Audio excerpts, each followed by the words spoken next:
important book called Bhagavad-Gita.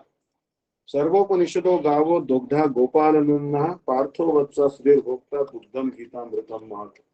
That we have already discussed that Bhagavad Gita is the all the Upanishads are compared to the cows, and Bhagavad Gita is the milk of these cows. Arjun is the calf, and Krishna has given us this milk. He is the milkman, transcendental milkman. So therefore, every day we must study Bhagavad Gita. Bhagavad Gita kinchit rita ganga jallava kanika pita. Even if we drink a little bit of this nectar of Bhagavad Gita, then our life will be always transcendental. So today's verse, after long discontinuation due to the Navadvip Dham Parikrama, where the connectivity was very frugal, very difficult, we are resuming this series of Bhagavad Gita classes. Again, tomorrow I will be traveling, but I think I can cover tomorrow 7 to 8 that time slot. I'll discuss with Vishaka Didi. So today's verse, Bhagavad Gita is chapter 3, verse 31. And there are two versions of Bhagavad Gita we are diligently following. And one is written by Srila Bhakti-Vidanta Swami Maharaj. Now, Srila Bhakti-Vidanta Swami Maharaj doesn't need any introduction. He was a great devotee of Krishna, born in Kolkata, and he was ordered by Srila Bhakti-Siddhanta Saraswati Prabhupada to preach the message of Shri Krishna and Chaitanya Mahaprabhu in English language in the Western world. As a result of his tireless preaching, all over the world, Krishna consciousness became popular. And later on, Srila Gurudev carried on that movement. So, the first version we are referring to is Bhagavad Gita as it is. Means without any adulteration. This message need not be adulterated. It should be presented as it is. So, the words are read, Ye me matam idam nityam anutishtanti manava Shraddhavanto anasuyanto muchyante te avikarmavi. Ye, those who, may, my, matam, injunctions, idam, these, nityam, as an eternal function, anutishtanti, execute regularly. Manavaha, human beings, Shraddhavanta, with faith and devotion. Anusuyanta, without envy. Muchyante, become free. They, all of them, api, even, karmavi, from the bondage of the law of fruitive actions. One who executes his duties according to my injunctions and who follows this teaching faithfully without envy becomes free from the bondage of fruitive actions. So here, the injunctions of the Supreme Personality of Godhead, Krishna, is the essence of all Vedic wisdom and therefore is eternally true without exception. As the Vedas are eternal, so this truth of Krishna consciousness is also eternal. One should have firm faith in this injunction without envying the Lord. So actually, this is the biggest problem we have, that we try to envy the Lord. As a conditioned jiva, the living entities, they become envious of the Supreme Personality of Godhead. But that is not required. We should not become envious of the Supreme Personality of Godhead. Idam tute guhyatamam pravakshan menu suyave jnanam vijnana sahitam yad jnatva moksha se shubhat. So, idam tute guhyatamam. Krishna is telling this truth to Arjuna because Arjuna is the recipient of this most confidential knowledge because he is not envious. There is no scope for enviousness in Krishna consciousness. We should neither be envious of Sri Krishna or any pure devotee. Like Srila Gurudev used to tell, that don't become envious of anyone. Everyone gets success as per their destiny, as per the mercy of Bhagavan they have. We should not be envious. Rather, if someone becomes successful, we should actually congratulate him and glorify him. So here, there are many philosophers who write comments on the Bhagavad Gita but have no faith in Krishna. Now, this is what is going on. There are so many people who speak on Bhagavad Gita but they have no faith in Krishna. They will never be liberated from the bondage of fruitive action. Because how can one be liberated from the bondage of fruitive action unless he surrenders to Krishna. Yadi muktim ichchasi Rajendra Guru Govinda Kirtanam. If you want liberation, you must perform the Kirtan of Govinda. Rama Krishna Mukunda Vamana Vasudeva Jagadguru Matsa Kachava Narasina Varaha Pahima Devadanava Naradani Munindra Vanda Dayange Devakisra Dehi Mito Vara Bhakti Achinchana. If you do Nama Sankirtan like this, or you can do very simple, you can just do Ram Krishna Hari, Ram Krishna Hari, Ram Krishna Hari, Jai Jai Ram Krishna Hari. That is also fine. That also Kirtan. But some names of God should be always chanted. Actually, one time, one saint by the name Sri Kabir, he came to one village in Maharashtra. And when he came to a village in Maharashtra, there was one Janabai. Janabai was a great devotee of Lord Vitthal. And she was quarreling with another woman in the village over the cow dung patties. In India, we have these cow dung patties.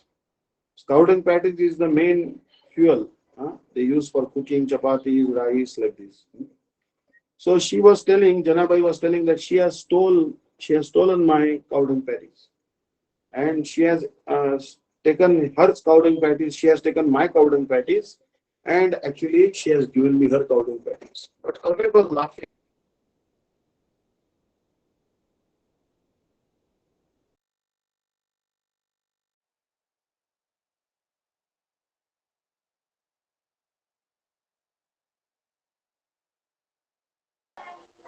Cow dung patties, your cow dung patties, because both the cow dung patties look the same.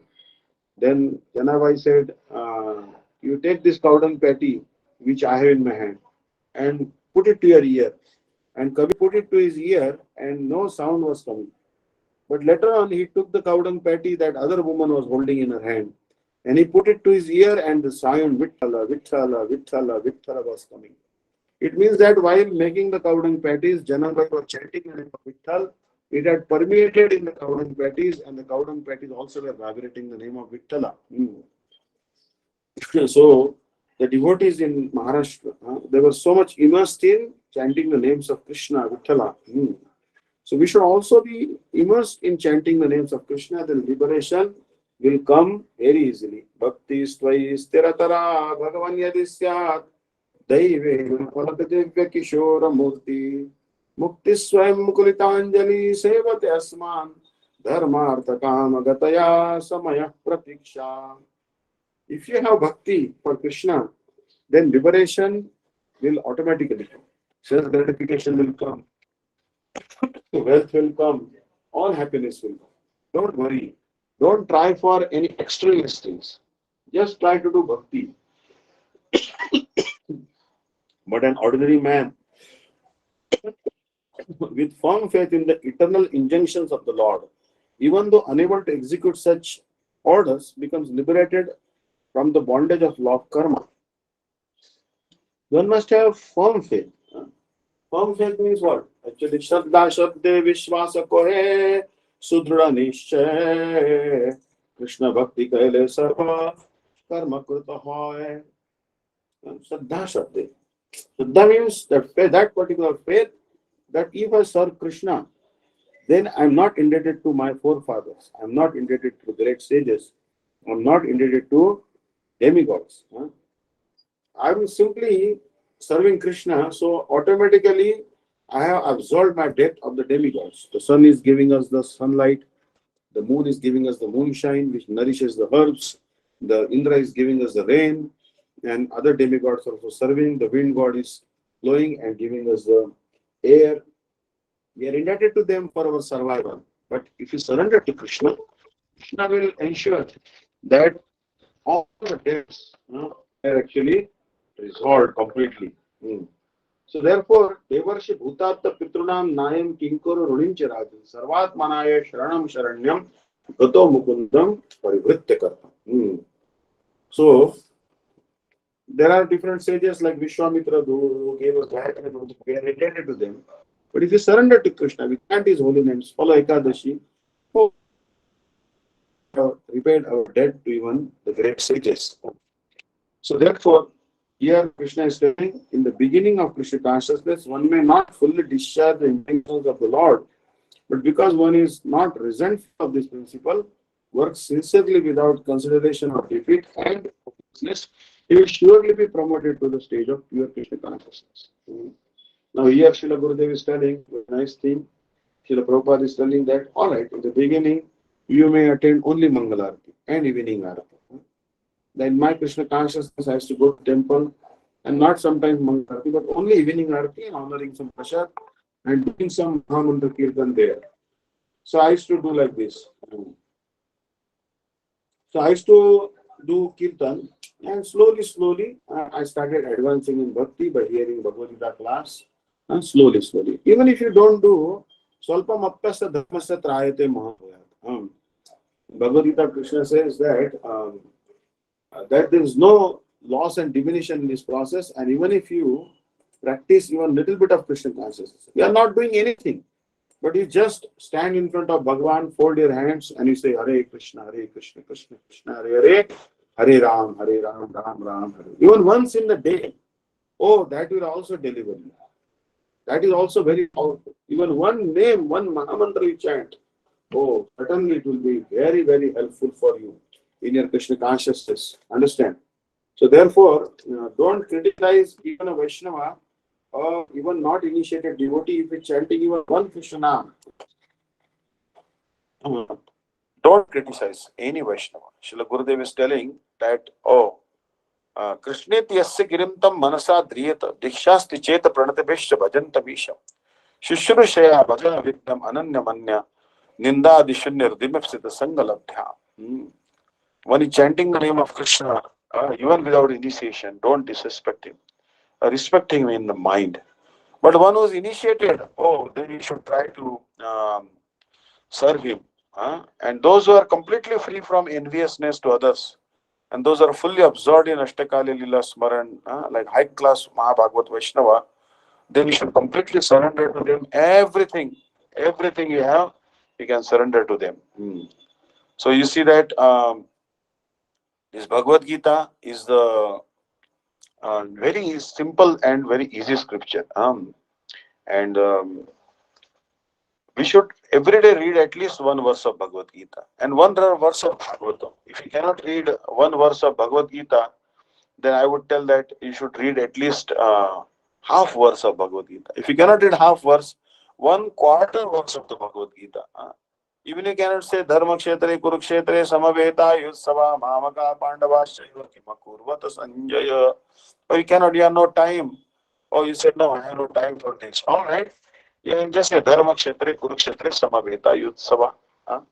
You can just say that much. That is also fine. Even if you say that much also, Krishna will accept your worship.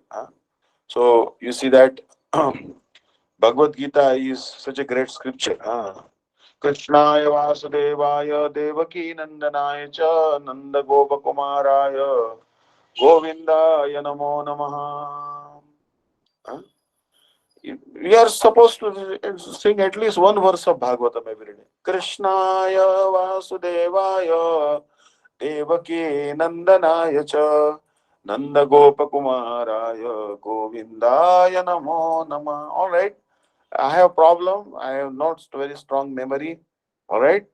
But how about Govindaya Namo Nama? Can you not say this at least?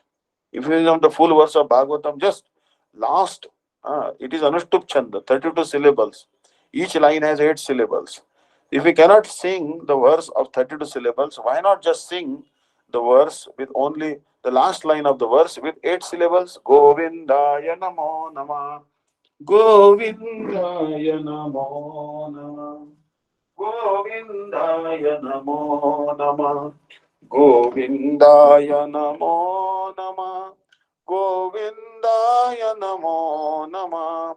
Govindaya Namo Nama. That will also deliver you. This Bhagavad Gita and Bhagavatam are such great scriptures. All Hindus should have these scriptures at home.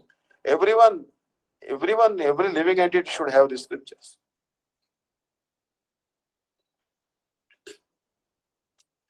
and read at least one verse every day, or half verse, or a quarter, or the quarter of the verse at least every day. You should make a point. Ye me matam idam nityam anutishtanti manava shraddhavanto anasuyanto muchyante api karmabhi. Ye means who. May means of mine. Now you see similarity, may and mine. English language uses the word mine, me, mine. English Sanskrit also uses me and mine. Now we can very easily understand that Sanskrit actually is the mother of all languages, even the Latin languages, Greek languages, and even Russian language, which is and also other languages, Indian languages also. Matam means teaching. Matam. Jnatam kana bhujam matam parjitar anvikshiki shikshita मीमांसा विरितैव सांख्य सरणी वेदे वितीर्णामति वेदांता परिशीलिता सर्वसम किंतु स्फुरन माधुरी धारा काचनम नंद सुनु मुरली मच्चित्तम आकर्षति. There are no shortage of teachers. There are some teachers like Charvak. They tell runam kritva ghrutam pivet yavam jivet sukham jivet basmi bhutasya dehasya kutuh punaragamanam bhavet. Beg, borrow, or steal. Who has seen the next life? Make merry. If you cannot have bread, then eat cake. Somehow or the other, enjoy your life. Who has seen the next lifetime? What happens after death? There is no shortage of such atheists. But Krishna is not like that. Krishna is telling, no, you have karma, prarabdha karma, aprarabdha karma, kuta karma. But follow my teaching and I will free you from all the karma. Understand? Idam means this. Idam. In English, say this. This is in Sanskrit, say idam. Idam word is used in Bhagavad-Gita also. Idam tu te guyyatamam pravakshāmyana suya. Idam word is used in 15th chapter also. Idam. Nityam. Nityam means always. Antishtanti, follow. Manavaha, human beings. Now English use the word man. Man, human. Manava. Similarity, you say, not the similarity in English and Sanskrit. So anyone can deduce that Sanskrit is the source of English language also. Shraddhavanta, who are endowed with faith. Anasuyanta, free from enmity or fault finding. Now we are seeing the faults of others. Aparasvabhava karmanina samshayetna garhe vishwam ekatmakam pashyat prakritya purushena. Don't see the faults of others. If you see the faults in others, then those faults will come to you. Then you will be haunted by those faults. So Gurudev is telling, we should be free from this fault finding. And enmity, don't be enemy to anyone. Understand? You should think that, no, my own karma is coming back to me. If anyone will attack you, slap you, kick you, also no harm. Don't be inimical to them. Think that my own bad karma, this is happening to me. Don't blame others. Muchyante are liberated. Muchanti, muchyante, Sanskrit muchyati. Muchyati, muchyante. Now this is Atmanepada. In Sanskrit there is two types of usage of the verbs. Atmanepada and Parasmaipada. Muchanti is Parasmaipada and Muchyante is Atmanepada. So liberated. So Krishna is telling that those who follow my teachings, they are liberated. So they, api also, karma bhi, from the bondage of fruitive actions. What is fruitive action? Fruitive action means trying to go to heavenly planets to enjoy with apsaras. Raividya mam soma pa puta papa yadnai varishtva swarganti prarthayante te punyama sadhya surendra loka ashnanti divyan dividivya bhogan Pitam bhuktva sargalokam vishalam Shine punye mardalokam vishanti. Very tedious rituals people perform to elevate to the heavenly planets. But what's the use? You cannot stay in the heaven for a long time. After your pious merit is exhausted, you are dislodged unceremoniously from the heaven. Means, quote unquote, you are kicked out. Understand? So, those who are free from the propensity for fault finding, who have complete faith in me, and who always abide by my teaching to perform Kam Karma Yoga are liberated from the bondage of primitive action. So, first thing is we should have complete faith in Krishna. Now that is part of Sharanagati. Rakshishyati Vishvaso. One of the limb of Sharanagati surrender is Krishna will certainly protect me. I have no other shelter but Krishna. Krishna will certainly protect me. Gurudev will certainly protect me. And you should not have any fault finding. See the good qualities of others. Suppose someone has even one minute good quality, you should appreciate it. But don't see the big fault. Now these qualities in the mothers, they never see the faults of the children. They always see the good qualities. We should be like mothers. We should be like fathers.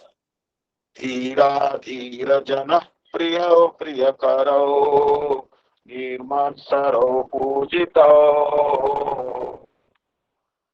Srinivas Acharya is glorifying Sri Goswamis. They are dhira and adhira. There are two types of classes in a society. Some men are sober and some are not so sober. But Goswamis were kind to both kinds of living entities. Those who are sober and those who are not so sober. Dhira dhira jana priya priya karo nirmat saro pujito. And they worship Radha Krishna without any enviousness to any living entities. Jive sammana dive jani Krishna rishthan. Give respect to all the living entities, knowing that Krishna is sitting in their heart. Sarvasya chaham hrudi sannivishto matta smriti jnanam apuranam cha.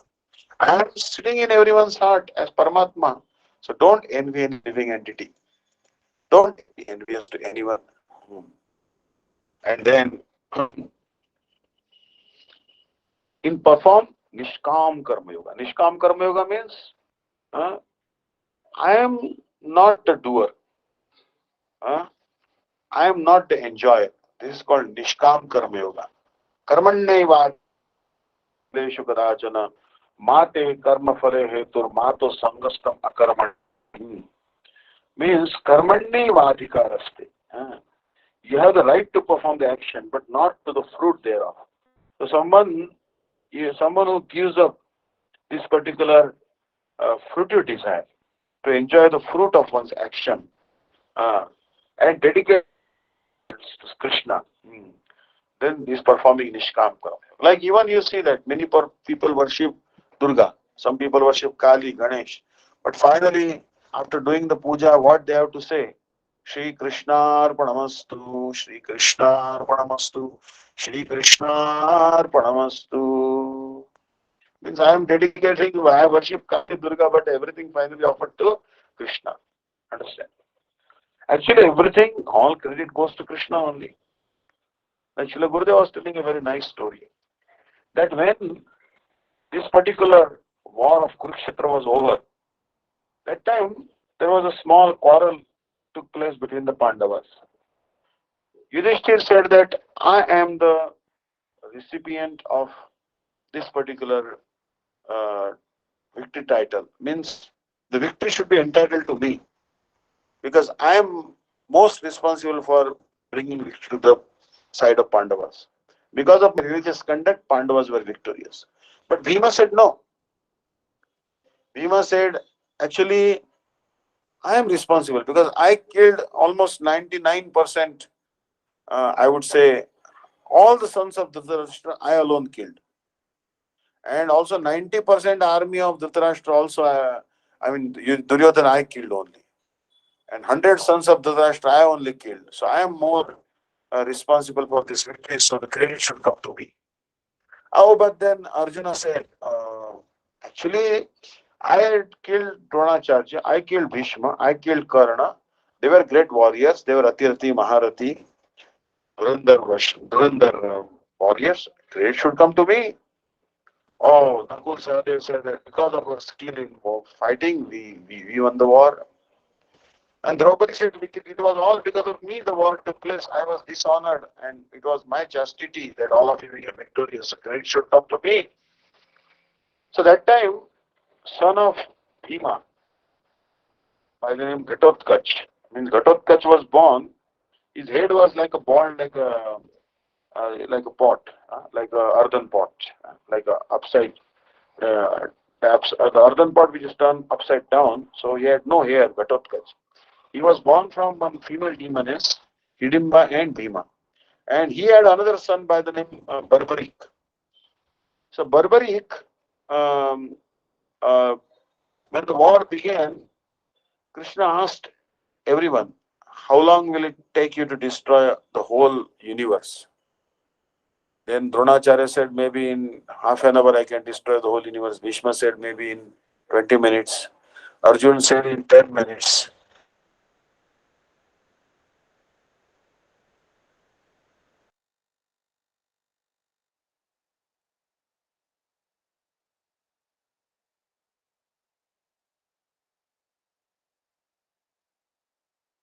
Thinking of an eyelid. Then he shot an arrow. Barbarik shot an arrow, and that arrow touched the forehead of all the warriors, including Bhishma, Dronacharya, Arjun, Bhim, and everyone, and came back to his quiver. It had marked their forehead with dot. Means he showed that in a one arrow I can kill all the warriors on both the sides. Krishna said that this is dangerous. If he survives, then he'll kill everyone. So Krishna said Sudarshan Chakra, and he cut off the head of Barbarik, the grandson of Bhima. Then he put the head of Barbarik on the. Then Barbarik told Krishna, you killed me. I had a one desire. Although I could not fight the war, I want to see the war, because war is actually a very exciting sight to look at. Actually, in Sanskrit, they say Yuddhasa Katha Ramya. Although the accounts of wars are very attractive.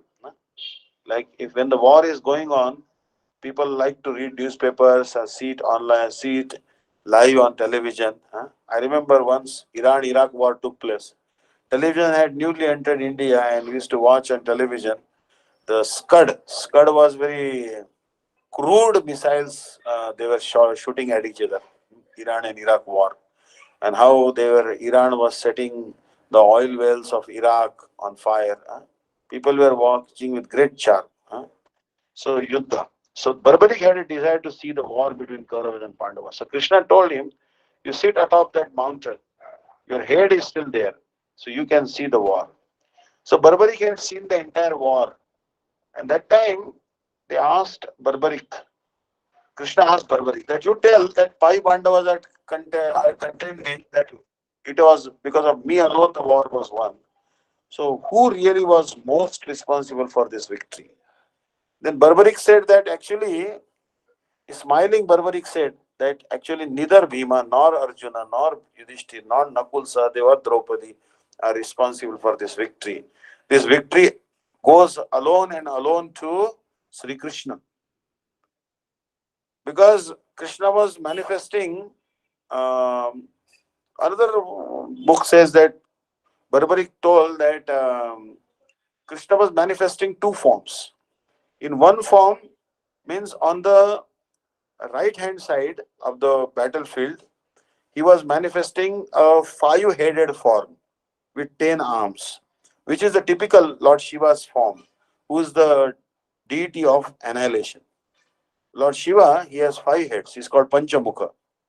Brahma bole chaturmukhe, Krishna Krishna Hare Hare, Shiva bole panchamukhe, Rama Rama Hare Hare. So Shiva has five heads, but Shiva is also devouring all the army by his five heads, I saw. But on the left hand side, Krishna was manifesting sometimes two-arm form and four-arm form with Shankha Chakra Gada Padma, like Narayan form. So I saw that on Pandava's side he was manifesting Vishnu form, and on the Kaurava side he was manifesting uh, the form of Hara or Shiva, the deity of annihilation. So anyway, I see that Barbaric बोला कर भो वक्र युद्ध में लड़ा सुदर्शन चक्र कृष्ण का देखा युद्ध कमान जय गोविंदा जय Gopal. That I saw the power of Krishna. I saw that only the Sudarshan Chakra of Krishna was killing everyone. Behind every hit of Bhima's club, every thrashing of Bhima's club, behind every accurate arrow released by Arjuna, it was the power of Sudarshan Chakra. Understand? So then all the Pandavas realized that it was only because of Krishna we won this war. We are unnecessarily engaged in false ego. So when we realize this, then we engage in Nishkam Karma Yoga. No, everything belongs to Krishna. Isha Vasyam Vidam Sarvam Yakincham Jagatyam Jagatyena Taktena Bhunjita Ma Kritakas Viddanam. I came naked in this world and I am going to go naked. And I am still claiming proprietorship over everything in this world. Understand? So Shri Bhagavan is speaking the present verse beginning with Ye May in order to induce people to follow his instructions. Our only job is to follow the instructions of Krishna. We are disciples of Gurudev and we are devotees of Sri Krishna. We have to follow the instructions of Guru and Sri Krishna.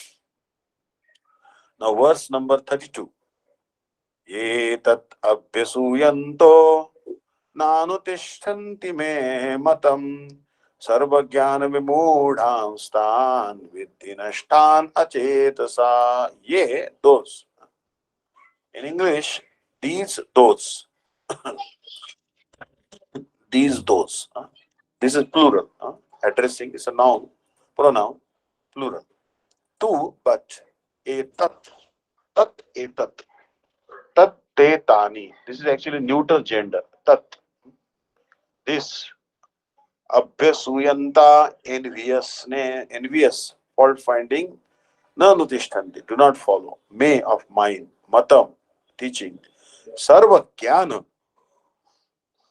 of all sorts of knowledge. Vimudhan, very confused. Tan, all of them. Viddhi, no. Nashtan, ruined. Achetasa, devoid of consciousness, discrimination.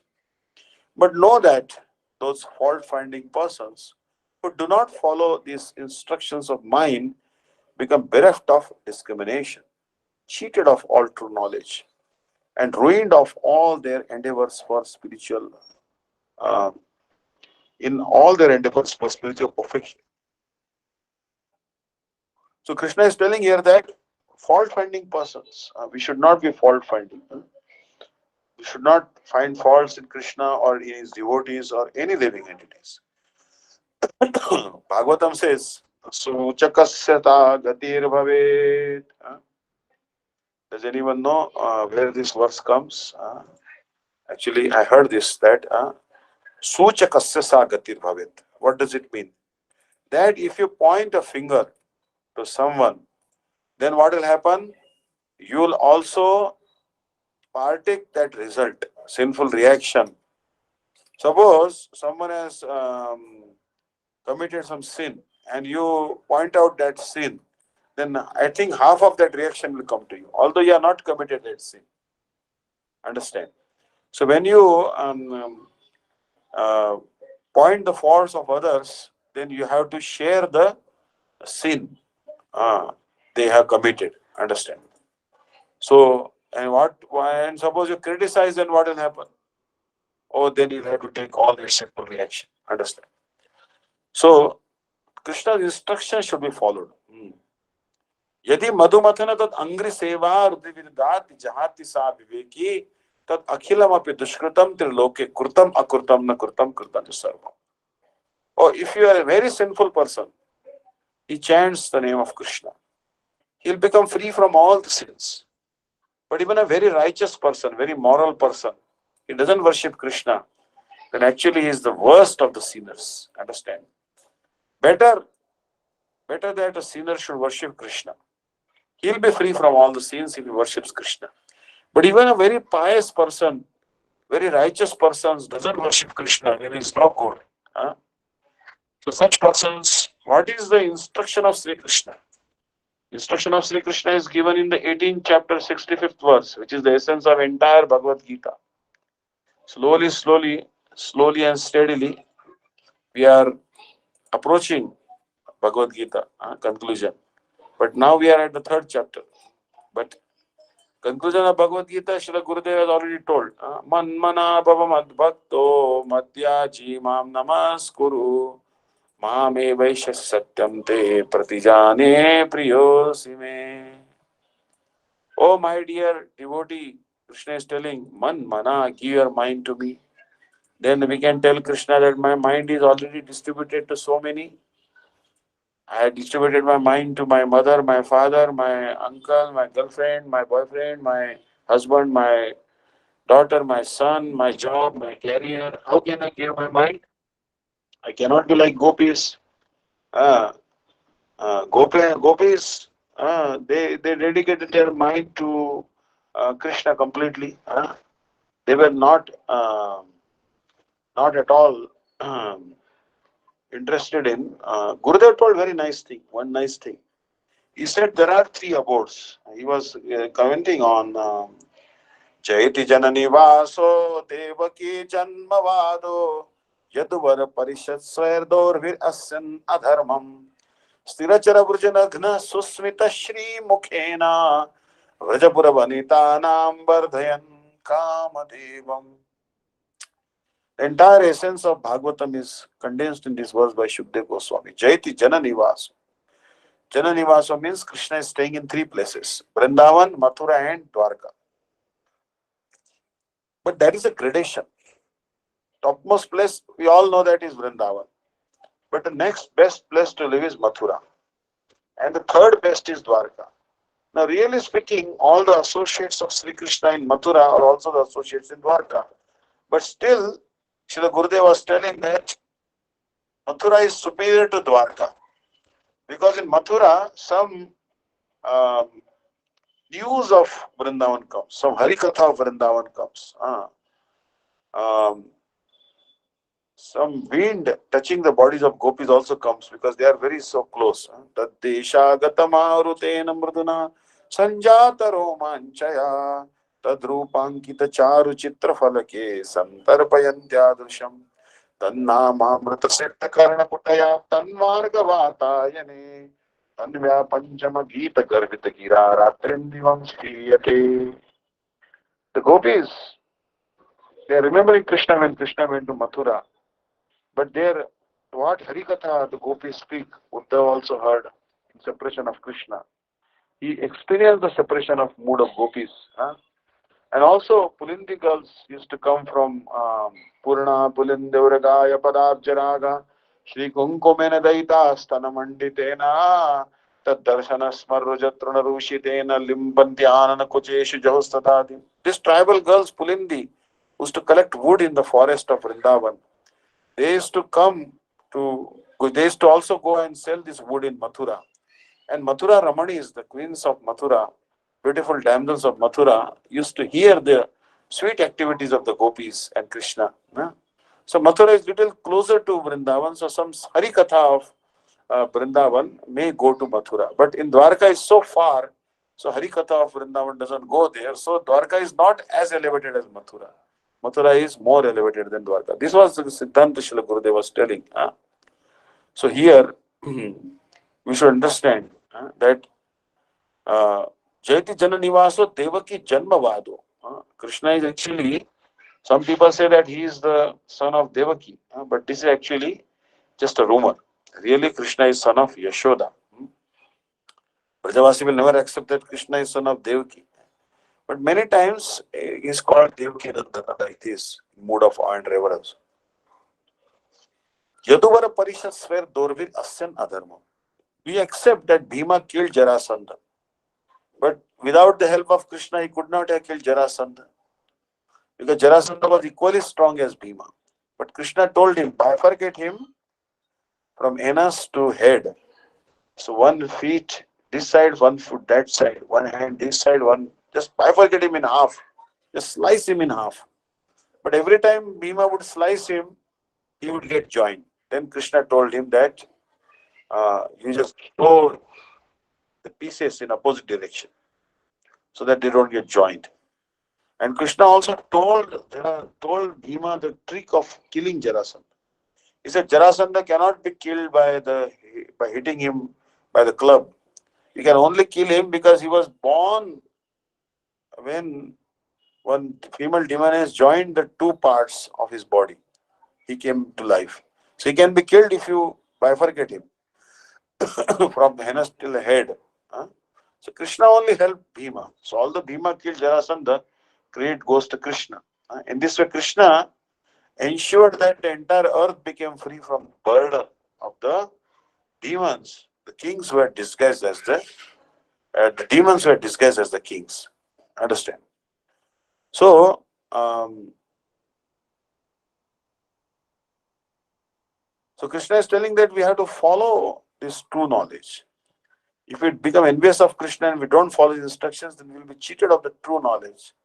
What is the true knowledge? Man mana, give your mind to me. Mad bhakto, become my devotee. Who is a devotee? Like Bilumangal Thakur, who even plucked out his eyes because eyes were attracting him to a female form. Understand? Here doesn't mean that female form is only attractive. Male form is not attractive. For females, male form is attractive. For males, female form is attractive. Generally, people blame women. Oh, women are like this, women are like that. Are really women so bad? Actually, women are the manifestation of Bhagavati, goddess, Radharani. Understand? Yoga Maya. They are they are actually made in the image of Yoga Maya, Bhagavati. They are, we call in India, the women, equate them with the goddesses. Understand? Like Parvati, like Uma, Rama, Satya, Shachi, Chandra, Rukmini. These are chaste women, exalted women. So all women are their representatives. There is no fault in women. The fault is in the eyes of the lusty man who tries to exploit a woman, not knowing that every woman is meant to be enjoyed by only Sri Krishna. No woman is, no woman actually is the to be enjoyed by any man. Really, no one is a man. In India, they say that if a man, his right limb is fluttering, that is called kampan, means your right limb is trembling, right hand or right foot. If you are in a male body, then it is considered auspicious. And for females, if the left side is fluttering or shaking or trembling, then it is going to be something auspicious is going to take place in their life. Understand? But sometimes it happens that your right hand is always fluttering, 24 hours. And left hand is also fluttering. Then in that case, you have to see a doctor because it may be some wind disorder, some vata roga has entered your body. That is not auspicious or inauspicious. But there was one Maharaj. They asked him that if I'm in a male body and my left side is trembling or fluttering, then it will be inauspicious for me. And if I'm in a female body and my right side is trembling, then it is inauspicious for me. Then what should I do? He said, nothing to worry. Understand? We are neither male nor female. We are Kasi of Krishna Ramchandra. Understand? So, if you are in male body and your right side is fluttering, it is auspicious, obviously. But suppose you are in male body and your left side is fluttering or trembling, then you should think that I am actually Gopi. I am maid servant of Radha Krishna. That's all. So I am in female. So my left side is fluttering. It is auspicious because I am in female mood.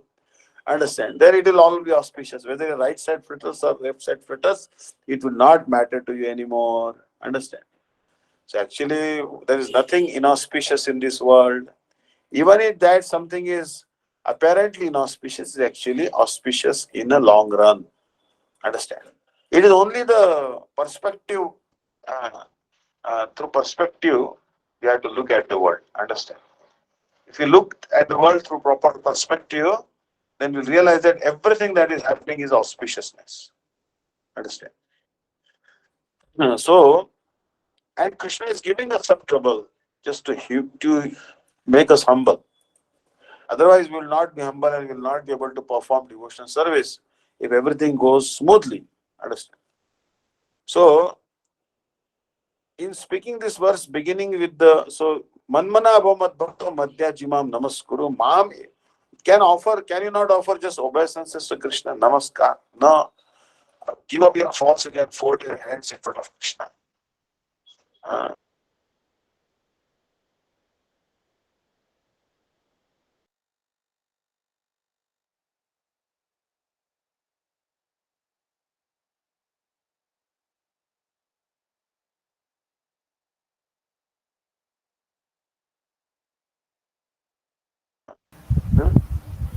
Or Namo Namo Tulsi Krishna Preyasi Namo Namo. Can we not offer obeisance to Krishna and the deity of Krishna and Krishna's beloved Tulsi or Gurudev?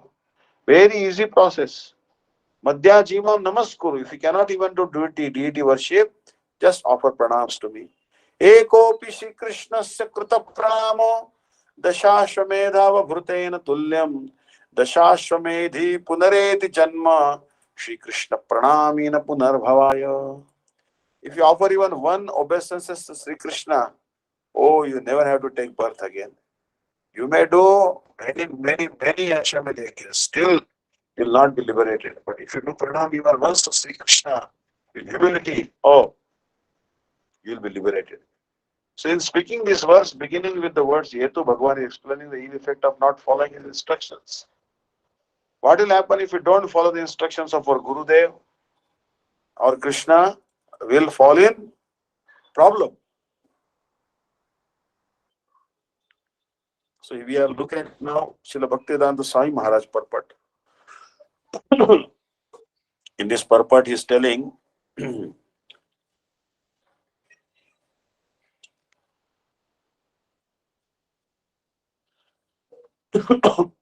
Etu etat abhyasuyanto nanutishtanti me matam sarvajnana vimudam stan vidinashtana chetasam.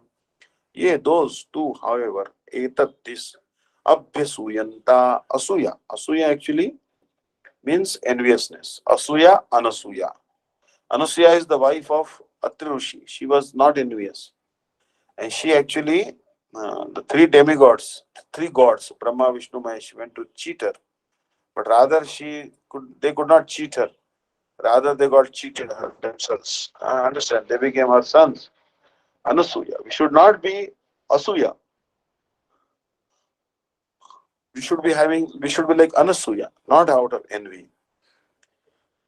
No, do not. Anutishtanti regularly perform. Nay, my matam injunction. Sarva jnana in all sorts of knowledge. Vimudhan, perfectly befooled. Tan, they are vidhi, know it well. Nashtan, all ruined. Achetasaha, without Krishna consciousness. But those who out of envy disregard these teachings and do not practice them regularly. Understand? You have to practice regularly. Regularly means what? Like now, future verses, Krishna will be asked questions. Arjuna is going to ask him a question. Krishna, this particular mind is very restless. Chanchalam hi mana Krishna pramati balavadradam tasyaham nigraham manne vayoriva sudushkaram. Arjuna is asking a very difficult question. Krishna, this mind is very difficult to control. What am I supposed to do? And Krishna is telling. The question is asked in one verse, but answer is giving in only half verse. Abhyasena tu kaunteya vairagyena cha gruhyate. Catch your mind by practice and renunciation. Practice of Hare Krishna mantra, practice of following Ekadashi, practice of studying Bhagavatam, practicing of hearing Harikatha, serving Gurudev. Is practice, practice, practice. English says practice makes man perfect. Understand? Practice. Every day you should try to practice some verses.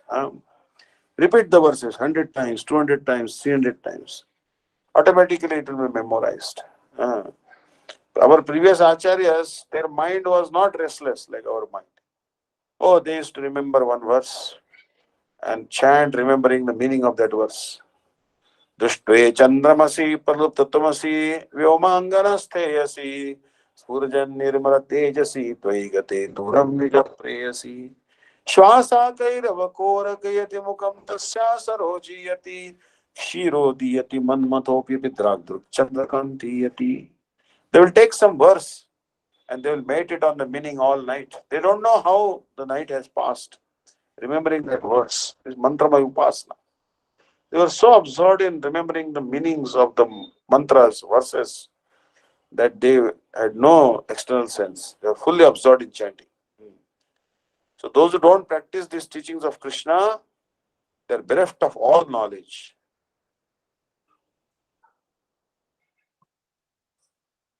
Befooled and doomed to ignorance and bondage. Understand?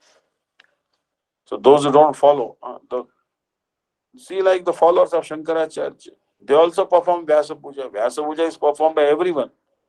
On the day of Vyasa Puja, we worship Vyasadeva, Srila Vyasadeva. Understand? On the top, when the Vyasadeva appeared in this world, we all worship Srila Vyasadeva. Vyasadeva's appearance day coincides with the disappearance day of Sanatana Goswami. So Sanatana Goswami is also like Vyasa. So we worship that day Sanatana Goswami and Vyasadeva.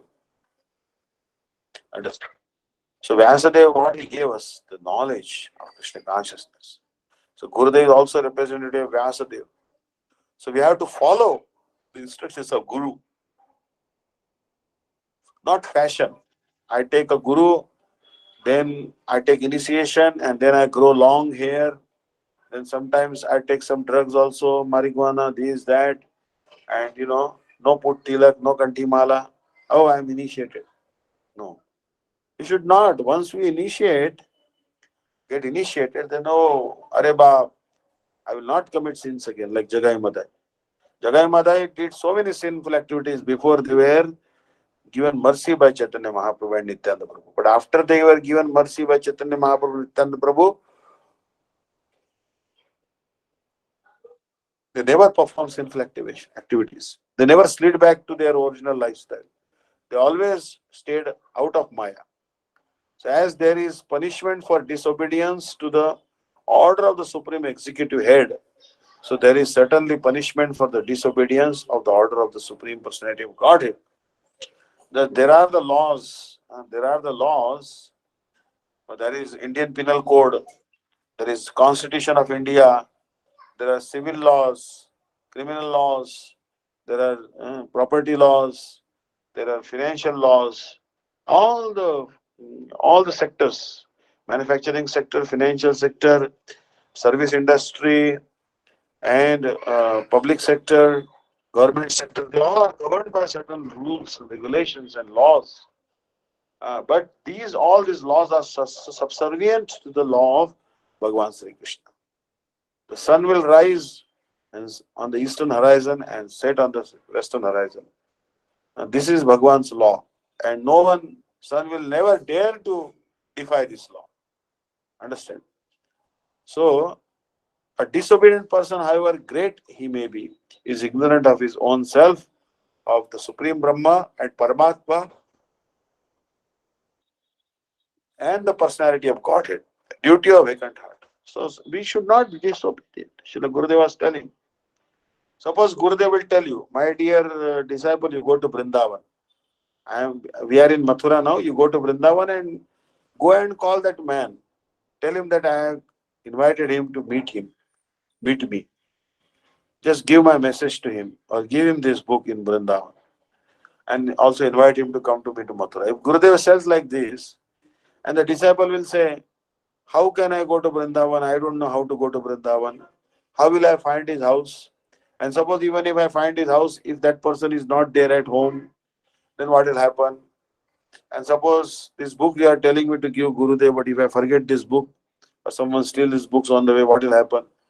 So such type of person is not real disciple, because he is putting so many conditions, preconditions and obstacles in execution of Srila Gurudev's desire. Understand? Whatever Gurudev says, we should try to follow it at the best of our ability. Gururi agyahi avicharaniya. So Krishna is telling Arjuna, be a good disciple. Now, you surrender to me, right? Karpanya doshopa hatas svabhava pruchhami tvam dharma sammuda cheta yash shreyastyam nishchitam bruhitan me shishyastayam shadimam tam prapannam.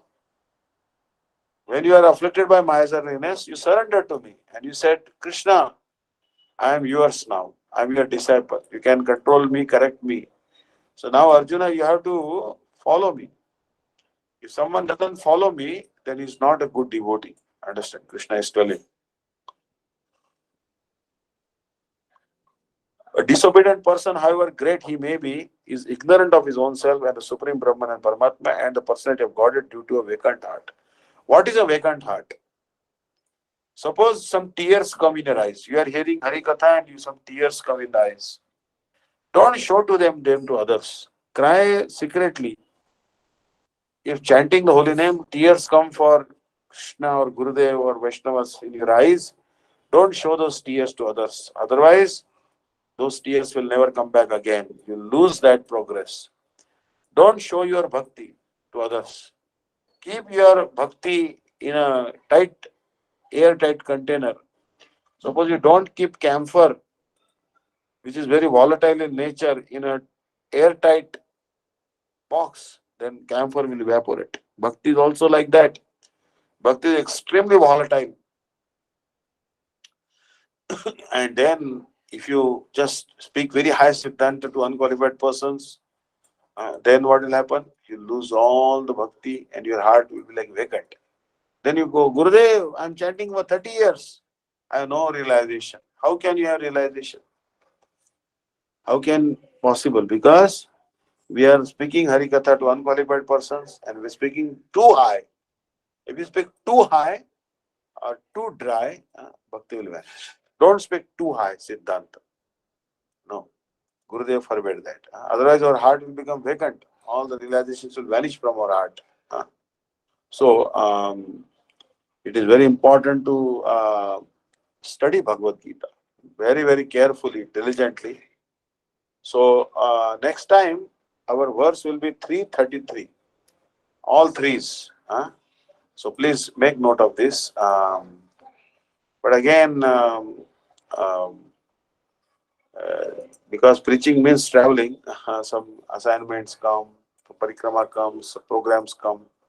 But tomorrow we can have class maybe 7 to 8, I request, because I have a train again to catch 9:50 tomorrow. So I'd rather wrap up by 8 o'clock or 8:30 so that I get ample time to move to the station. So thank you so much.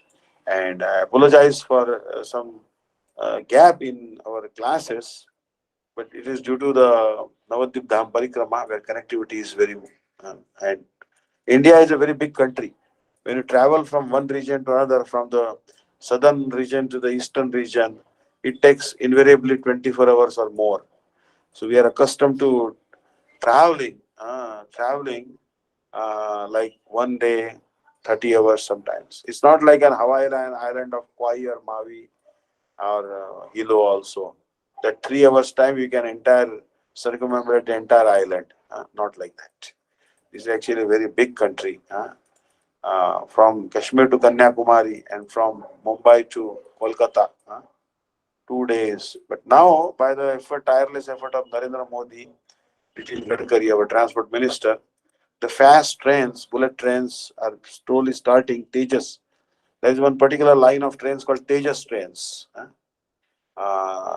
Little expensive, but travel is getting faster. Obviously, flight is fastest. India is developing the airline network, but it is out of reach of poor people because it's expensive. But train travel is much, much, much cost effective. Much more cost effective than plane travel, especially by second sleeper. So thank you very much. Vanchakalpatra Kripa Sindhu Paritanam Pavanebhyo Vaishnavebhyo Namo Namah. If you have any comments, questions, corrections, suggestions, please speak now, or you can communicate them by email, telegram, WhatsApp, Facebook, whatever it is. We are connected. Didi is also connected, Vishaka Didi. You can convey like this. Hare Krishna. Dandavats. Dandavat Haribol. Pranams. Haribol. Maharaj, Maharaj, Ram Nomi. Yeah. Do we eat grain? I mean, sorry, we cook Ekadasi Prasad. Can we cook grains on that day, but? Actually, good question. I would say, Shipa Dandi Maharaj, I will consult him also. But what I heard is that Bhagwan has no vrata. Bhagwan is Bhagwan. He is completely free from following any vrata. Like Ekadashi is only for practitioners of bhakti, who are known in Sanskrit as sadhakas. Understand? And they have nothing to, sadhakas only have to adhere to this rules and regulations of Vaidhi Bhakti, especially fasting on Ekadashi. Obviously, Vaidhi Bhakti devotees also fast and Raganuga Bhakti devotees also fast. Fasting is compulsory on Ram Navami for everyone. But for offering to Thakurji, you can cook puri, sabji, rice, halwa, but you cannot eat that on Ram Navami day. You have to keep it in refrigerator or just, it's okay, even if without refrigerator, because even the prasadam is rotten, means completely rotten, still it can be eaten. Even the prasadam will fall from the mouth of a dog, you can be eaten. So even if you say, I have cooked some sabji on Ram Navami, and it is gone putrid or spoiled, still it is not to be rejected. Obviously, our body is material, so we cannot understand the transcendental nature of Mahaprasad. But prasadam is prasadam.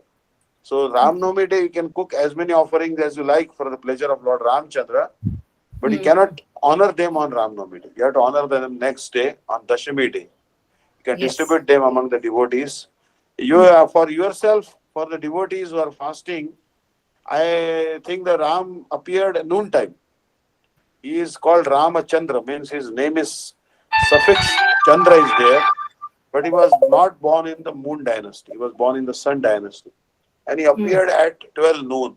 So it is sacrosanct that we fast till 12 noon.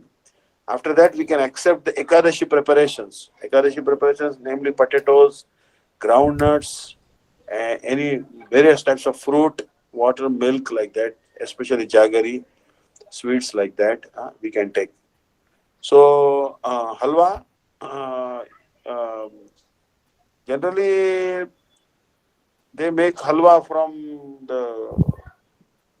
from singada. Singada is some water-borne fruit. But some people take that halwa also. But sometimes I heard so many stories about that singada, that how they. It's actually some weird stories I heard. So I would be reluctant to take singada halwa on Ekadashi day or Ramnami day. But groundnuts are perfectly harmless. Groundnuts have a lot of protein in them. Because many people think that groundnuts, if we eat, it will add to our weight. But groundnut has a lot of protein, so groundnut will not essentially increase your body weight. Potatoes are also, almost all vratas, potatoes are there, staple food. And also kumbalkai means gourd, red gourd. That is also fine. And cucumber is just fine. So this prasadam like that. And if you want some drink, then lemon juice and jaggery is called that is called shikanji. That is also taken by many people. So generally speaking, there are many options are there. Grechka, which is buckwheat, which is the staple food in Russia. Miles and miles of Russia is under cultivation of grechka. Very easy to prepare. Just put hot water in it and that's it. It's ready to eat. It's perfectly allowed on Ekadashi, buckwheat. But unfortunately, supply is low. But that is a very good prasadam, grechka. Okay. So it's 12 midday, Maharaj, that we keep fast. Half a day.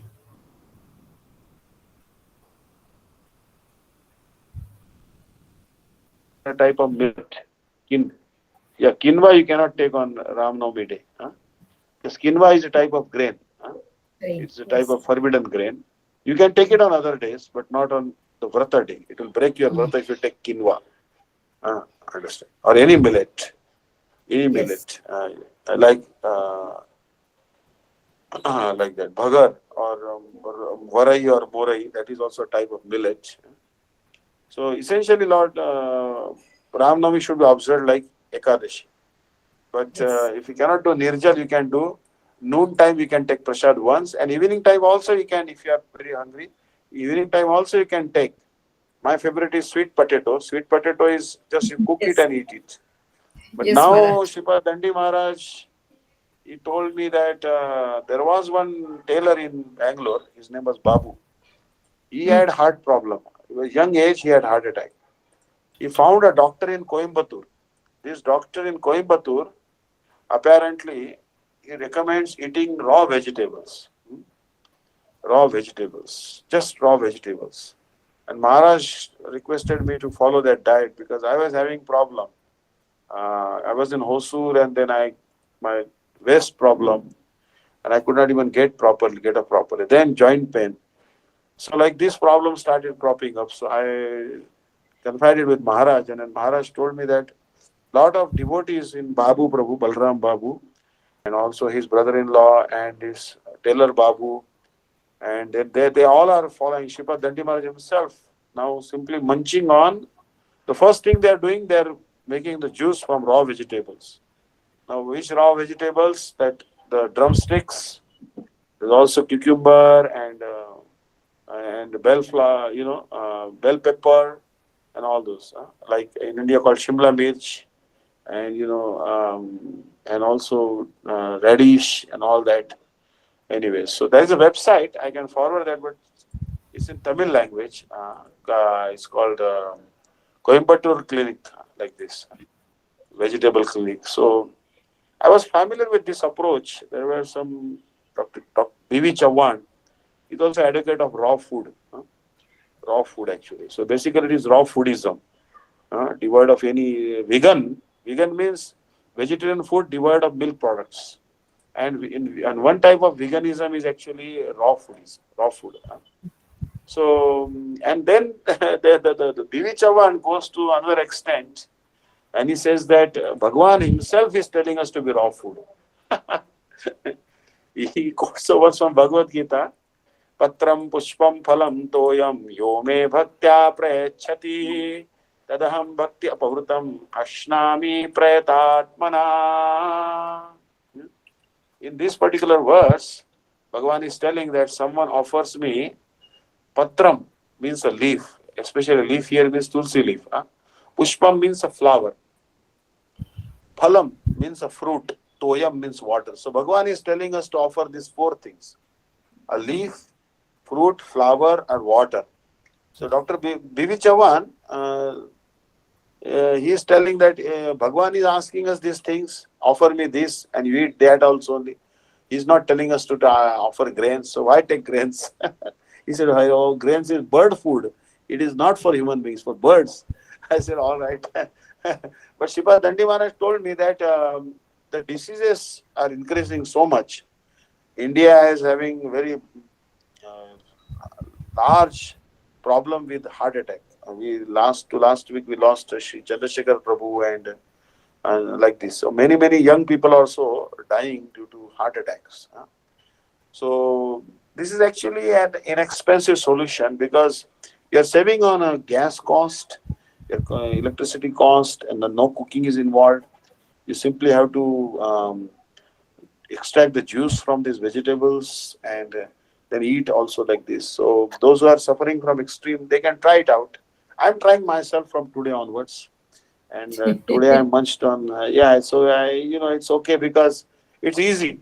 Because when you are going on a travel, say suppose you are going to Delhi, you just carry some raw vegetables with you and just wash them and eat it. That's it. And you don't feel as much thirsty also because the raw vegetables have a lot of water content. And it is the purest water you are getting because it is stored inside the vegetables. So I think 80 to 90% of the vegetables would be just water and water and water. So you don't feel as much thirsty. So you save on buying on, reverse osmosis, RO water and this water and that water. Because the best water you are getting, There's also one fruit called, white gourd. White gourd in Hindi called petha. Like if typically you board a train from Mathura to Karnataka, then a station comes Agra. And Agra, they sell petha. In Mathura, the pedha, and Agra, petha. So they make one delicacy from sugar and white gourd. That's called petha. In Hindi, petha means white gourd. So that juice is also nectar, Sripad Dandi Maharaj told me. And many YouTubers also, raw foodists, vouch for it. For detoxification, they say white gourd juice is elixir. They're telling like that. I couldn't get hold of it today. We went to market. We got substantial amount of vegetables in charity, but couldn't get hold of white good. Anyways, whatever is, even 5 different types of vegetables is fine. And some people say that if you cannot take raw, then you can take semi-cooked vegetables till you get used to it, whatever it is. So, anyways, health is wealth, and this fast help us actually to detoxify our system. And Ram appeared in this particular season. Is called Vasanta Rutu. This is called it is neither too hot nor too cold. This is the king of all the seasons. In India, you can perceive all the 6 seasons perfectly. You can see that, but in Western countries, sometimes only Shishir means this, the cold season is very prominent, especially in Russia or Finland and those countries. But in India, fortunately, by Krishna's mercy, all the 6 seasons are perceived very distinctly.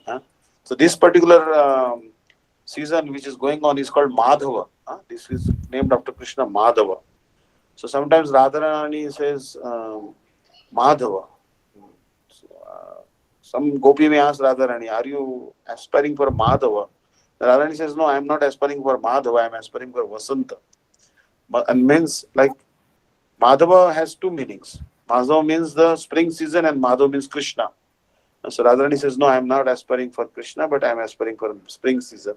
She wants to hide her sentiment. That is called Avahita. That particular mood of hiding the sentiment in the heart is called Avahita Bhav. Understand? We should also learn to hide our sentiments. Like Krishna hides the sentiments, and Radharani also hides the sentiments of the heart. Devotees also hide it. But we can reveal to our Guru Dev, but not in public. Understand? So this particular season, Lord Ramchandra appeared, and that's why he's a Vishnu Tattva. He's Vishnu Tattva. Ram is actually avatar of Krishna. Krishna is avatari, but Ram is Maryada Purushottam. So we fast. So till noon, you can then do Archana of Ram, Abhishek of Shaligram Shila. There are different Shaligram Shilas available. If you have come to India, you can see there are so many types of Shaligram Shila, Damodar Shila. And these Shaligram Shilas are found in the Gandaki river in Nepal. And they are also apparently carving the 3 deities of Sita, Ram and Lakshman in Ayodhya, where deity installation is about to take place. I don't know the schedule.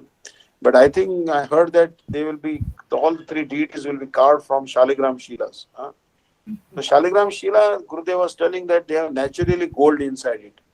And many times to get that gold, I have seen that many people break the Shaligram Shila and commit that offense. Just because they become greedy for the gold which is naturally stored inside Shaligram Shilas. But even if the Shaligram Shila is cut in half by such gold seekers, still that Shaligram Shila remains equally worshipable. So Shaligram Shila worship is very prominent. Gopal Bhatta Goswami also used to worship Shaligram Shila, and his Shaligram Shila became overnight Radha Raman deity. So fasting days are coming, Ram Navami, and then 2 days later again we'll have Ekadashi. So there are fast is there also. Then Narsingh Chaturdashi will come. Akshaya Tritiya is also coming on 23rd. So this is a very auspicious region. And so in Yugadi is the Gudi Padwa. In Maharashtra, my state they call it Gudi Padwa. Shripadeti Maharashtra state they call it Yugadi. Yuga means the millennium. Adi means the first day. So Yugadi is the new year in India. And that particular day in India, we have a custom of feeding everyone. The new flowers come on neem trees. So they collect those white flowers on neem tree, some neem leaves, and also put some spices in it like ginger and all. And then they pound it in, and then that mixture is given for everyone to eat. They put some jaggery in also in it. So it is having various tastes. It is bitter and sweet because jaggery makes it sweet and neem leaves make it bitter. But if you take it on that particular day, then all year long you'll have very good health. So Yugadi is also coming. So like this is a very festive season. Vasanta is a celebration. Vasanta is celebration. Gauru Purnima already went. Shri Ram Navami is the day of appearance day of Srila Bhakti Vallabh Tirtha Goswami Maharaj. So it's a great festivity in Chaitanya Gaudiya. Day of an Acharya. So Ram Navami day we can glorify Ramchandra and Maryada Purushottam and Hanuman, and we can worship their picture. And if possible, we can do Abhishek of Shaligram Shila and do some kirtan and distribute prasadam, Ekadashi prasadam to the other people. It's a great festival. Um, uh, Thank you so much. Hare Krishna. Any more questions, comments? Hare Krishna Maharaj, Dandavat pronouns. Yes, there's a question in the comment box from All right. TDD. Let me. Ekadasi Devi, Hong Kong. All right. Achha. Ekadashi. If a devotee criticizes non-devotee, devotee also has sin. If converse non-devotee criticize or blame devotee, if the non-devotee do not have any reaction, due to they do not know devotee principles and therefore will not commit any offense or any bad karma, as they know nothing. But if devotee criticize them, devotee taking bad karma. If so, if we are criticizing murder, then we'll also will have to murder 50% sins. Question. I would like to ask the above question, Maharaj. So actually, yes, if a devotee criticizes non-devotee, devotees also have sin. Actually, what happened? Srila Gurudev gave an example that suppose you throw water on a live electric wire, then you will get a current shock. If you touch very contaminated thing, then your hand will be spoiled, defiled. So like that, when we discuss sins of others, some mental connection takes place. And if we glorify others, also mental connection takes place. So either way, don't criticize, don't comment, and don't glorify also. Either way, keep mum. Means like Srila Bhakti-Vidanta Vaman Goswami Maharaj words, Dekhibe, Shunibe, Bolibe na. See what is going on by your eyes. Hear what is they are speaking, but don't speak. Suppose you hear any criticism or you see something wrong going on, don't speak about it to anyone. Just avoid speaking that, because as soon as you speak, then start getting that reaction. Some percent, not 50%, but some percent of it will come your account, and it is unnecessary. Because you are inviting some unnecessary reaction which you don't want it to actually. So best is that if someone is very sinful, suppose someone is, what is the greatest sin in this world? Or someone is having an affair with someone else's wife. This is the greatest sin in this world. But if you discuss that person's ill character, then that reaction will come to you. Now, if non-devotee will criticize a devotee, actually that's also very dangerous, because now non-devotee criticizing a devotee, even if he doesn't know that person is the devotee, still some reaction will come. Because Krishna can tolerate anything, but he cannot tolerate the criticism of a Vaishnava.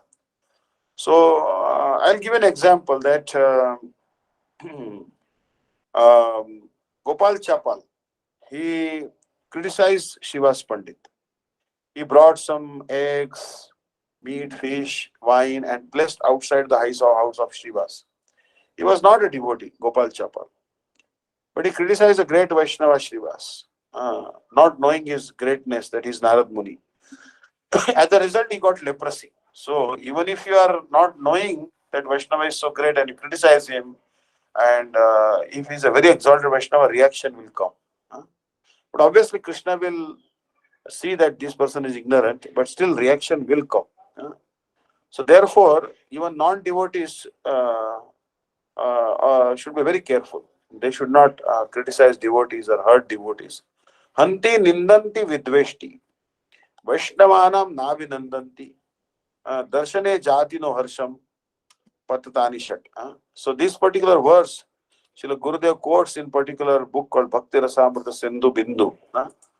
So this particular verse, Srila Gurudev is telling, Hanti nindanti vaidveshti. Vaishnavan navinandanti. Krudhyate yatu no harsham. Darshane patatani shat. To kill a Vaishnava, to slander him, to bear malice against him, Like many times, devotees also plan among themselves. Oh, I will show him my power. I'll teach him a lesson. I will teach him. I will correct his crooked intelligence like this. And they plan like that. I will thrash that Vaishnava like this. So this is dangerous. Gurudev says that we should not think like this. We should be tolerant. We should not bear malice against a Vaishnava. And we should never fail to welcome a Vaishnava. Please, when you see a Vaishnava, be happy. Welcome him. Come, Swagatam. Sit down. Please. We should be pleased to see him. Don't display anger towards a Vaishnava. Even if there is a cause to anger, we should not be angry with the Vaishnava. He's so exalted. If we don't feel any pleasure on seeing a Vaishnava, there is something wrong.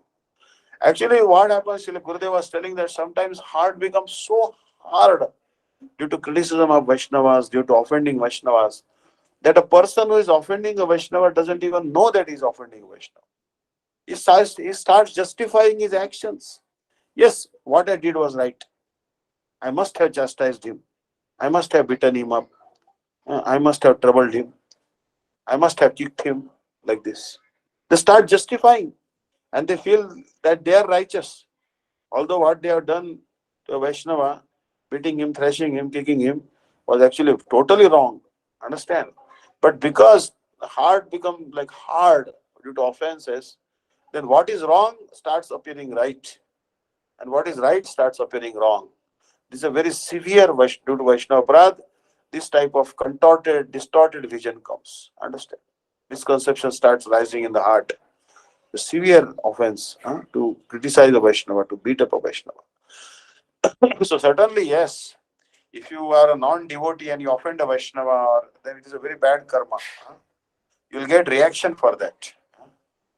You will certainly get reaction for that. For example, Ramchandra Khan. Ramchandra Khan, he offended Haridas Thakur by sending a prostitute to make him fall down. It's a great offense. Then when Nityananda Prabhu went to Ramchandra Khan's place and he said, I want to stay one night here with devotees in your house or your Durga Mandap in a temple hall. He said, no, you stay in my Goshala. Became very angry Nityananda Prabhu that this particular Ramchandra Khan, what he thinks he is. Vaishnavas will stay in Goshala where there is so much cow dung and cow urine. No. Very soon, Muslims will come and they will cut all your cows.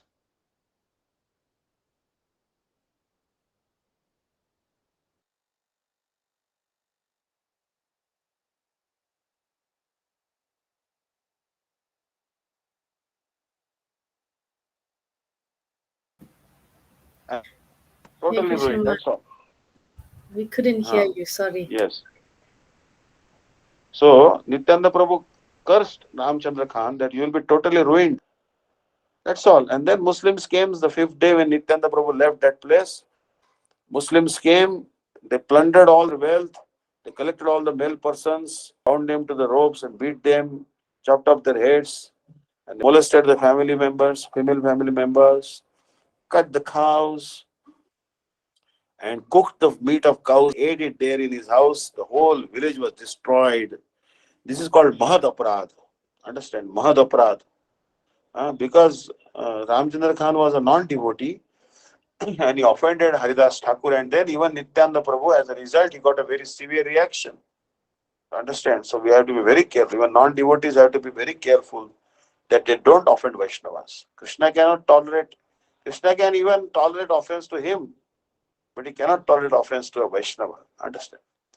So, but if devotee criticize them, devotee taking bad karma. No, it's both way.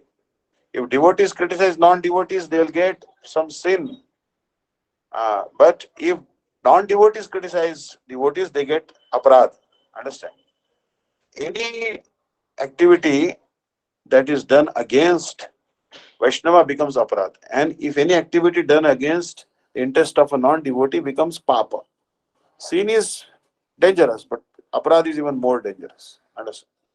Aparadh means we do any offense to the object connected to Sri Krishna, like Tulsi plant, Srimad Bhagavatam, Vaishnava, Gurudev, like this. Gurudev is also Vaishnava. For example, many people think that my Guru Maharaj, Nityala Parvishtam Vishnupa, Shishwan Bhakti Vedanta Narayan Goswami Maharaj is a great Vaishnava. But Pujapad Bhakti Vallabh Tirtha Maharaj, Tirtha Goswami Maharaj cannot give liberation. Not like that. Actually, your Gurudev is also Vaishnava. And Srila Bhakti Vallabh Tirtha Goswami Maharaj is also Vaishnava. Only Vaishnava can be Guru. So although you will give topmost respect to your Diksha Guru, it doesn't mean that you don't respect other Shiksha Gurus and other Acharyas. You have to respect other Acharyas also equally as much as you respect your Guru. Understand? You should be very careful. As much you serve your Gurudev, other Acharyas also you have to, if you get a chance to serve them, you must try to serve them if possible. If they are coming to your country, other Acharyas also you should try to serve. Like example of this is Srila Gurudev. Srila Gurudev not only served Srila Bhakti Pragyan Keshav Goswami Maharaj, but he was engaged by Srila Bhakti Pragyan Keshav Goswami Maharaj in the service of Srila Bhakti Pramod Puri Goswami Maharaj, Srila Bhakti Vedanta Swami Maharaj. So Srila Gurudev served them. Although they were his Gurudev's god brothers, he respected them like his own Gurudev. Understand? So we should respect all the Vaishnavas, not just our Gurudev, but especially the Acharyas of other mathas also, other sampradayas, and especially other mathas also respect. So she's asking another question, that if devotee is not doing seva, the devotee is not a devotee at the moment. Like the devotee is working on job. So the co-worker blame the devotee, then it is not offense. Yes, it is an offense if they unnecessarily harass a devotee, or they unnecessarily harass a devotee. Krishna will not tolerate that. They'll get the reaction for that. Unnecessarily, for example, in Russia, Russian police, they used to catch the devotees and put them in the jail, declare them mentally unfit. And devotees were in jail for many, many years, and they were chanting, they were given some bread, they used to dry the bread and make the bead balls, the bread balls, and then the string, and they used to make it some semblance of the chanting mala, and used to chant inside the prison.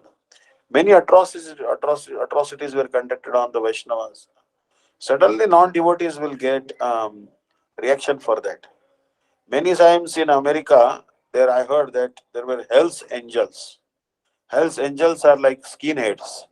They come riding on that special American bike, and they used to come and they used to bring one belt with having many, many pointed steel cones on it, very sharp. And they used to, especially used to hit these belts with the steel implants in it on the shaven heads of the devotees. And devotees used to, completely face full of blood.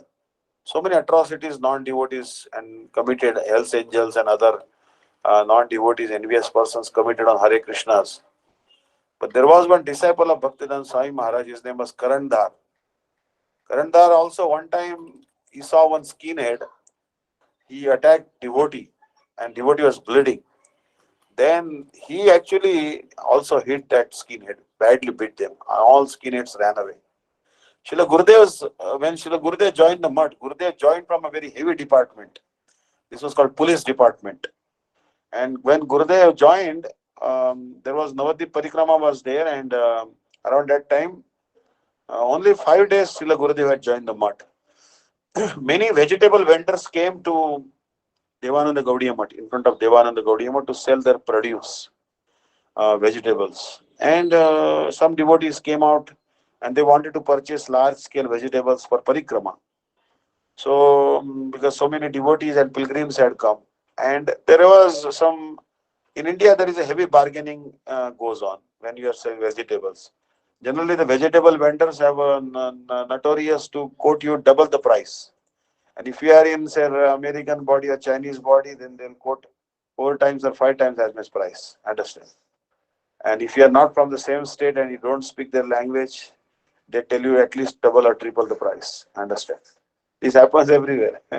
So there was a heavy bargaining was going on. Devotees were bargaining with the Bengali vegetable vendors, and that suddenly the bargaining turned some argument, and one particular vegetable vendor became very angry with the devotee who was bargaining, and he took uh, he actually hit with some iron bar, hit him on his head, and the devotee was bleeding. There are many devotees standing there. 40, 50, 60, 100 devotees were standing there because it was parikrama time. None of them dared to protest against this vegetable vendor who had simply hit this devotee on the head and he was bleeding. But Gurudev, being from the heavy department, police department, could not tolerate that this devotee, innocent devotee, is hit by this vegetable vendor so badly. Gurudev brought a bamboo. Bamboo is actually bamboo blow is very painful. Like in corporal punishment in Singapore is always slash, bamboo, or they hit you with bamboo actually. So Gurudev brought a big bamboo from the matha, and they hit on the head of that particular vegetable vendor. And vegetable vendor fell unconscious. Then everywhere commotion was there, and they wanted to catch Gurudev and beat him up. But there was one devotee, Narari Seva Vigraha Prabhu, very humble devotee. He somehow hid Gurudev in the mud, and Gurudev was saved. So Gurudev could not tolerate even a non-devotee hitting a devotee. So here the question comes, but they do not know the devotee because they are going to job area. In job place, they do same bad things to others, the bad reaction with the same. They know nothing about the devotee practice. Like devotee took more offense effect if we don't follow Ekadashi on purpose, but others only taking sin, not offenses. Yeah, so actually we have to be compassionate. Actually, Prahlad was bitten by Hiranyakashipu and demons, and Haridas Thakur was bitten by non-devotees and Muslims. But did they take offense? They said, God, please forgive them. Give their reactions. When Lord Jesus Christ was being crucified, he said, Lord, in the heaven, they don't know what they are doing. Please forgive them. So devotee is always forgiving. And he prays to Krishna that don't give them reaction for offending me. If you think that you are a Vaishnava, you are a branded non-Vaishnava. Srila Bhakti-Vidanta Saraswati Prabhupada says. If you think you are a Vaishnava, you are a branded non-Vaishnava. We should never think we are a Vaishnava. We should think I am not devotee yet. And we should always have this mood of forgiving others. Alright? Hare Krishna, Hare Krishna. Thank you so much for attending this class. Hare Krishna. Vancha kalpatarubhasya kripasana. Hare Krishna. Hare Krishna. Hare Krishna, Maharaj Dandavats. Thank you so much. Sorry, Maharaj, one more quick question. I'm just a little bit confused as well. In the beginning of the class, you said that when we see like offenses or we get offended, it's sometimes due to our past karma. And then in the middle of the class, you say that we shouldn't talk about the offense that the devotee did and stuff. But Maharaj, my question is, if a devotee is causing aparadh, so say like they're not initiated, but they go on the altar, temple altar. So how do you rectify that with the devotee, or do you just pray to the Lord that he sees that this person is doing wrong? Suppose this question was asked to Gurudev, that can we correct other devotees? Then Srila Gurudev said that correcting other devotees' behavior is the job of senior Vaishnavas, especially Mahabhagavats or Uttamadhikari or Uttam-Madhyamadhikari. They can correct them, but they will correct it very gently and out of love and affection, so they will not feel offended.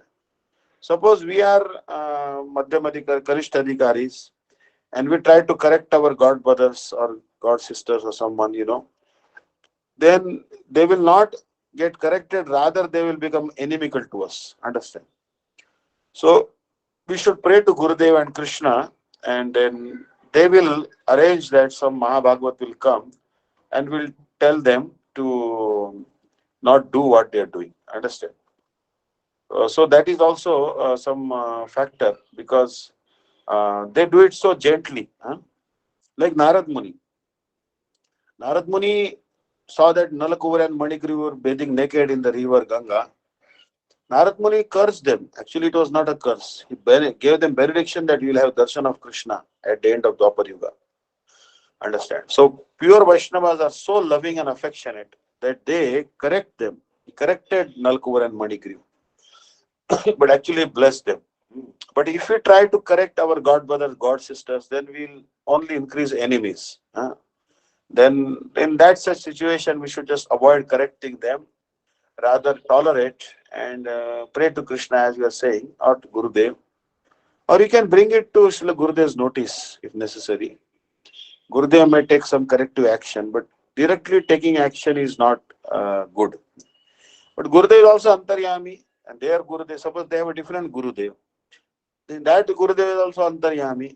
Vaishnavas and Guru Antaryami, they will bring some correction, 100%.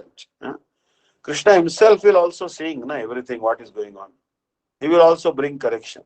So why worry about it? We should rather focus on our own bhajan.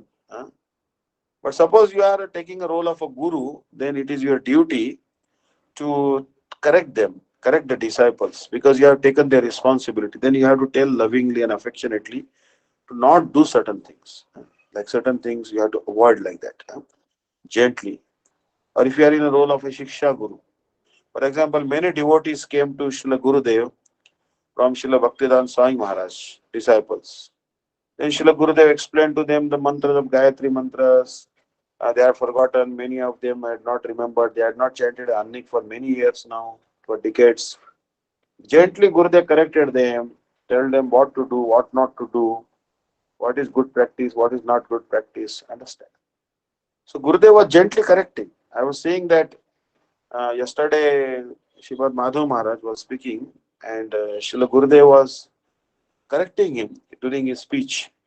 So Gurudev was gently guiding, or Prem Prajan Prabhu, or many disciples, or Sripad Ban Maharaj, or anyone. He corrects, gently he corrects. And they don't feel bad because he was so senior. So like that, many times I also stood corrected. Disciples means you should be disciplined. I also stood corrected many times. I made mistake. Sometimes Srila Gurudev corrected me. Understand? It's a blessing actually to be corrected by Gurudev. But if we try to correct, they may or may not listen, or they may just straight away become inimical. So rather we should just pray to Krishna or Vaishnavas, or bring it to highlight of Gurudev. And Srila Gurudev will very tactfully, very gently, lovingly do an operation. Understand? And then you don't have to get entangled in that.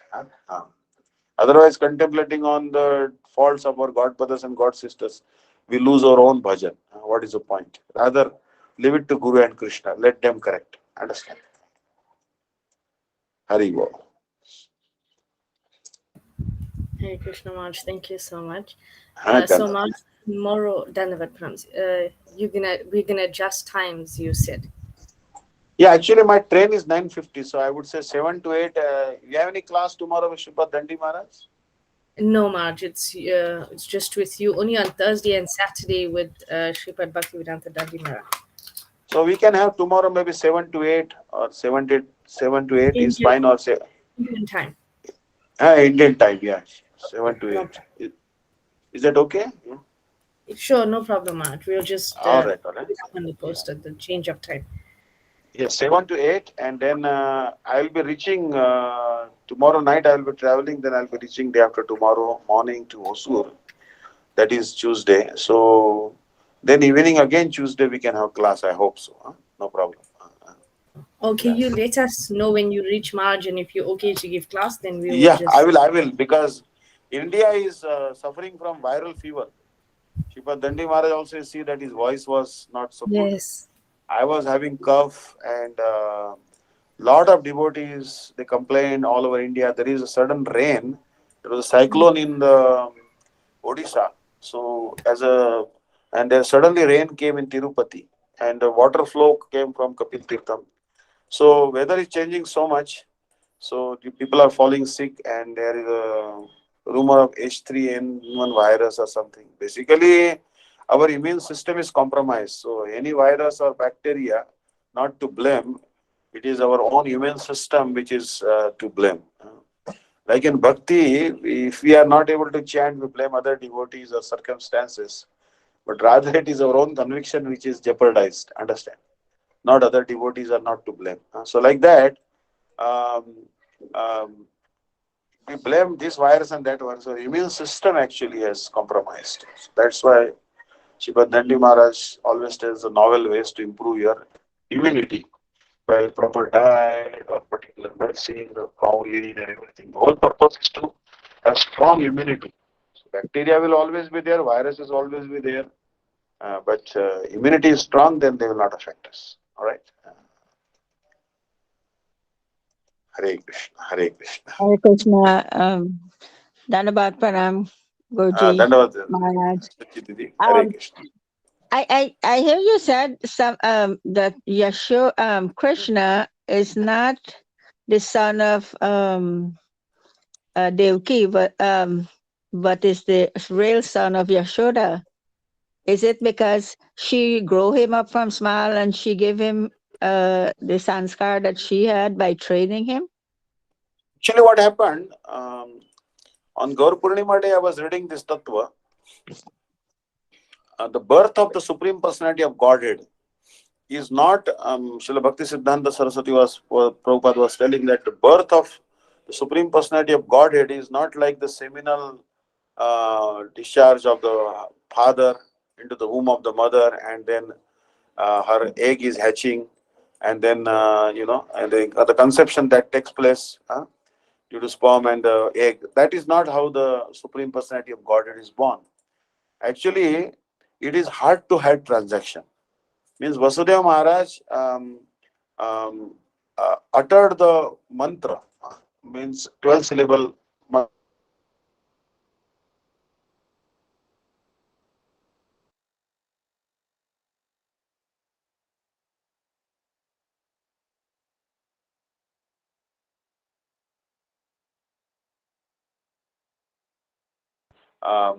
Mundane male and female do for conception. It is heart-to-heart transaction. So here Vasudeva Maharaj and Devaki conceived like that, but Krishna appeared in front of her in a four-arm form and then became a baby. Understand? But there was no umbilical cord was not cut there in the prison. Umbilical cord was when Krishna was born from Yashoda, and then a twin daughter was born along after him. So that was the real birth, childbirth. Labor pain was there. But Devaki just appeared in front of her.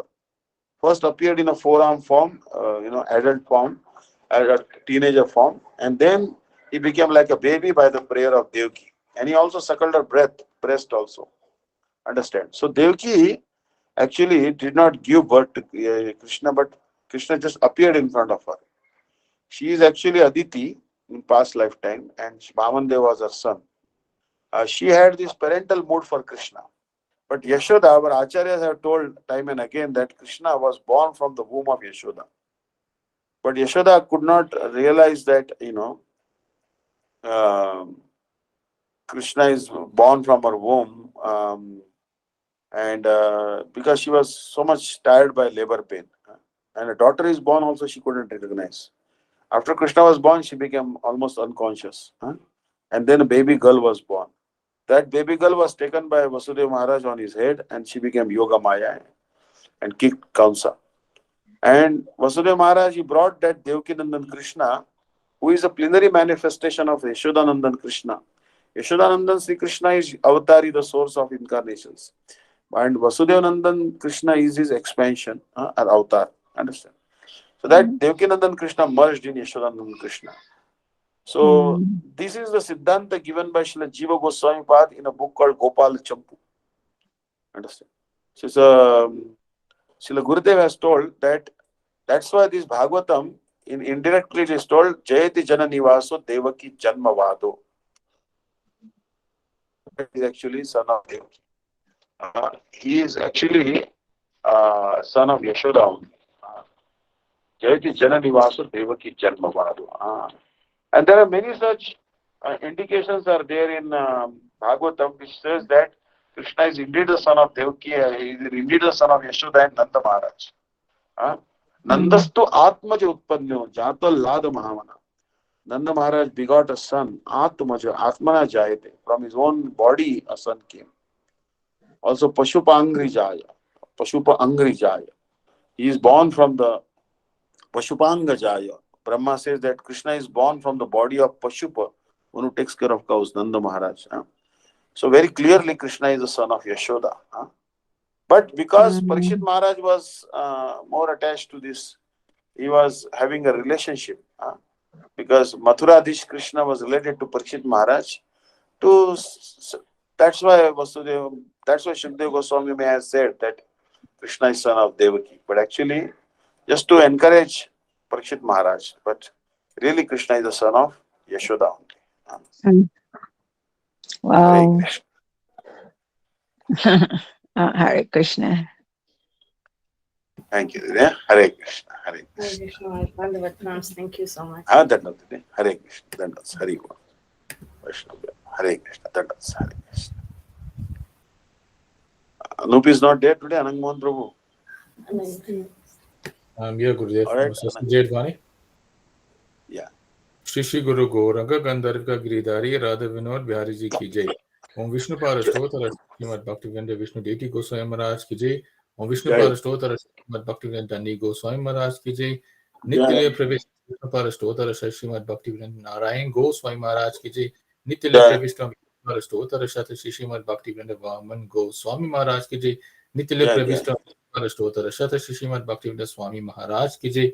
Nityale Pravesh Parashtotara Srimad Bhakti Pragyan Keshav Goswami Maharaj ki jai. Nityale Pravishtam Vishnu Parashtotara Shata Shishila Bhakti Siddhanta Saraswati Goswami Prabhupada ki jai. Nityale Pravishtam Parvara Shishila Gaur Kishore Das Babaji Maharaj ki jai.